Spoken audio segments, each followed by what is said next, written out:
मराठा इतिहास की जब भी बात होती है तो पुरुषों को ही वरीयता दी जाती है। यहाँ तक कि उनके युद्ध की बड़ी बड़ी बातें होती हैं। उनमें भी पेशवा, घोरपड़े, छत्रपति, पटवर्धन, पेठे, इनका तो जिक्र होता है। लेकिन जब ये योद्धा युद्ध लड़ रहे थे तो उनके घरों में महिलाएं क्या कर रही थी, उन महिलाओं का योगदान क्या था, पेशवाओं मराठों की बहादुरी में उनके घर की औरतों की क्या स्थिति थी, उनकी क्या भूमिका थी, इस पर इतिहास एक बारगी चुप रह जाता है। पर कुछ लोग ऐसे हैं जो कभी कभी कलम उठाते हैं और इतिहास की उन गुमनाम शख्सियतों के बारे में लिख देते हैं जिन्हें पढ़ने के बाद यह लगता है कि उनके बारे में अवश्य ही जानना चाहिए। नमस्कार, आप देख रहे हैं साहित्य तक के बुक कैफे का एक दिन एक किताब कार्यक्रम। मैं हूं जयप्रकाश पांडे और आज शनिवार के दिन मैं अंग्रेजी की जिस पुस्तक के साथ उपस्थित हूं उसका नाम है reagent queen of Ichalkaranji. Anubai साहेब घोरपड़े की यह जीवनी है जो पेशवा बालाजी विश्वनाथ की बेटी थी। मोहिनी पेशवा करकरे ने इस पुस्तक को लिखा है चूँकि वह पेशवा परिवार से ताल्लुक़ रखती हैं और इसलिए उन्होंने अनुबाई साहेब घोरपड़े के जीवन को लिखने की सोची। यह पुस्तक बताती है कि दरअसल 17वीं 18वीं शताब्दी का जो इतिहास है मराठा योद्धाओं का, दरअसल वह सही मायनों में योद्धाओं का इतिहास।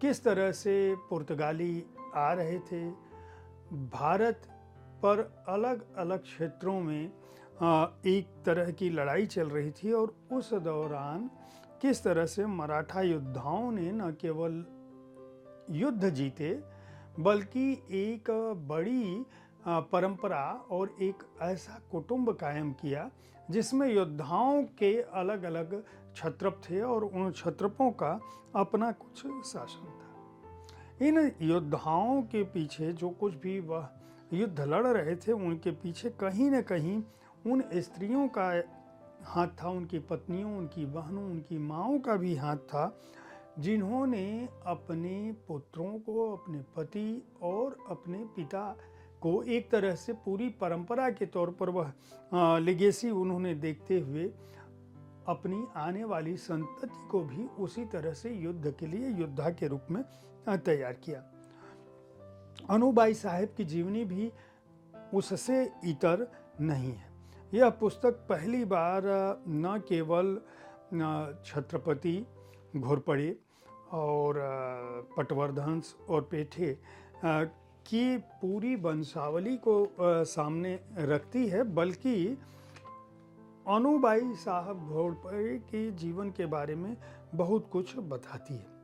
पुस्तक 1663 से शुरू होती है, जो इचलकरंजी में जो घोरपड़े किस तरह से हुए उसमें नारो महादेव जोशी का जीवन बड़ा उल्लेखनीय है। पुस्तक की भूमिका के बाद बहुत सारे इसमें चित्र हैं जो बताते हैं और ये बताती हैं कि किस तरह से नारोपंत जो है मुश्किल से 5 वर्ष की उम्र के थे जब उनके पिता का देहांत हो गया। उनकी जो विधवा माताजी थी गंगाबाई, उन्होंने अपना ग्रामीण जो गांव का क्षेत्र था वह छोड़ा और अपने बच्चे को लेकर वह कापसी में आ गई और जब कापसी आई तो वहाँ वो करवीर के निकट रुक गई।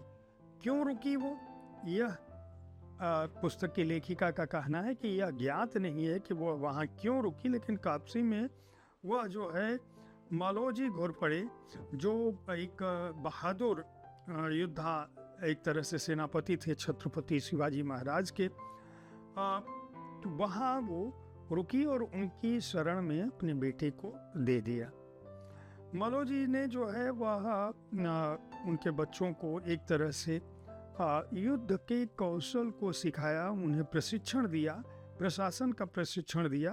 और संभाजी महाराज के जो फियरलेस योद्धा थे, निडर योद्धा के रूप में थे, उन सारे लोगों के साथ इनकी परवरिश हुई।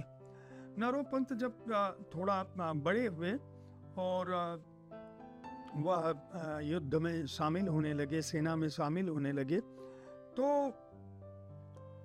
संत जी ने जो है उनको अपने बच्चे की तरह से पालना शुरू किया और अपने बच्चे की तरह का स्नेह देना शुरू किया। स्थिति यह थी कि ये एक तरफ ये ब्राह्मण थे और संत जी का कहना था कि तुम अगर मुझे समझते हो तो उनके परिवार में ये था कि इसी प्लेट में खाना खाओ। तो परंपरा के रूप में उस समय जिस ज़माने की ये बात हो रही है, उस ज़माने में मराठा परंपरा बहुत सुदृढ़ थी और एक तरह से उन्हें गैर ब्राह्मण की प्लेट में या दूसरे परिवार की प्लेट में नहीं खाना था। लेकिन उन्होंने संता जी की जो उनका स्नेह था, जिस तरह से वो पुत्र के रूप में मानते थे, इन्होंने उनके यहाँ प्लेट में खाना खाया और एक तरह से ये उनके पुत्र के रूप में जाने गए। और यहाँ तक कि उनकी जो टाइटल है वह भी ले ली संताजी घोरपड़े ने, जो न केवल अपने पुत्र के रूप में उन्हें पहचान दी, बल्कि उनके निधन के बाद भी ये उनके प्रतिनिधि के रूप में थे।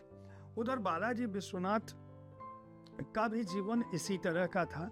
उन्होंने भी अपनी कौशल से, अपने युद्ध कौशल से न केवल अपने क्षेत्र को, पैदाइशी भूमि को छोड़ा था, बल्कि आगे गए और जब वो सतारा पहुँचे तो वहाँ सतारा में उन्होंने अपनी पहचान जो है एक तरह से अमात्य के सूबेदार के रूप में शुरू की और उसके बाद सूबेदार से सेनापति बने। सेनापति के बाद वो जो है एक तरह से सेनाकर्ता बने और अंततः जो है पेशवा साहू जी महाराज ने उन्हें एक तरह से सरदार के रूप में सतारा आर्मी का मुखिया बनाया। ये दोनों परिवार एक जैसे थे। उस ज़माने में शादी जो है, एक बड़ा ही रोचक किस्सा इसमें है कि शादी की उम्र जो है, लड़के बच्चों की शादियां 5 से 6 साल की उम्र में हो जाती थी और अगर कोई 9-10 का हो गया तो यह मान लिया जाता था कि इसकी उम्र जो है बहुत ही बुजुर्ग हो गया। और ये राजसी परिवारों में, जमींदार परिवारों में भी ये होता था, यानी लड़की शादी के बाद जो कुछ भी सीखती थी वह अपनी ससुराल में ही सीखती थी। और जब इन्हीं बालाजी विश्वनाथ की वो बेटी थी, उनके 4 बच्चे थे, जिसमें बाजीराव, चीमाजी अप्पा और भीऊबाई और अनुबाई, ये 4 बच्चे थे। बाजीराव का नाम सभी लोग जानते हैं, उनकी ये बहन थी अनुबाई, और अनुबाई की भी शादी उसी उम्र में हुई, 5 वर्ष की उम्र में। और उस समय उनके पति जो है वह 13 वर्ष के थे। उसके बाद की घटनाएं उनके अपने किस तरह से उस समय मराठा जो है पुर्तगालियों से न केवल युद्ध कर रहे थे, बल्कि एक तरह से जो विदेशी शक्तियां थी उनकी दृष्टि थी कि जब भी मराठाओं के परिवार में कोई संकट हो, कोई व्यक्ति युद्ध के क्षेत्र में मारा जाए तो उनकी संपत्ति को हड़प लो। ऐसे समय में अनुबाई ने न केवल अपनी विरासत का ध्यान रखा, बल्कि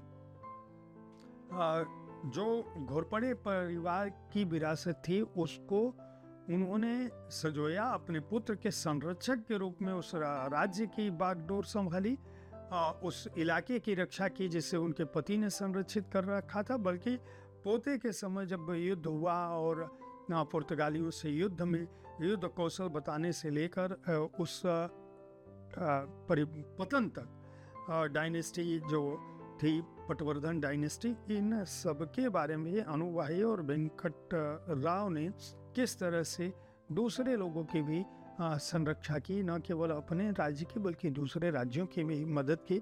एक तरह से यह पुस्तक मराठा इतिहास और उस दौर के इतिहास जिसमें अनुबाई और जीजाबाई भी हैं।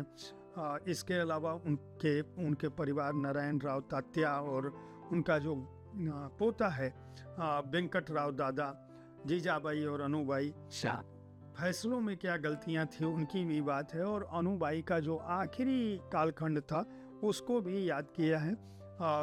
लेखिका मोहिनी पेशवा करकरे को इस बात के लिए बधाई दी जानी चाहिए कि उन्होंने अनुबाई साहेब घुरपड़े जिन्होंने न केवल इचल करांजी के संरक्षिका के रूप में 18वीं शताब्दी में अपनी भूमिका अपनाई, बल्कि अपने परिवार, अपनी संततियों को भी इस बात के लिए प्रेरित किया कि मराठाओं का कौशल और उनकी गरिमा क्या है।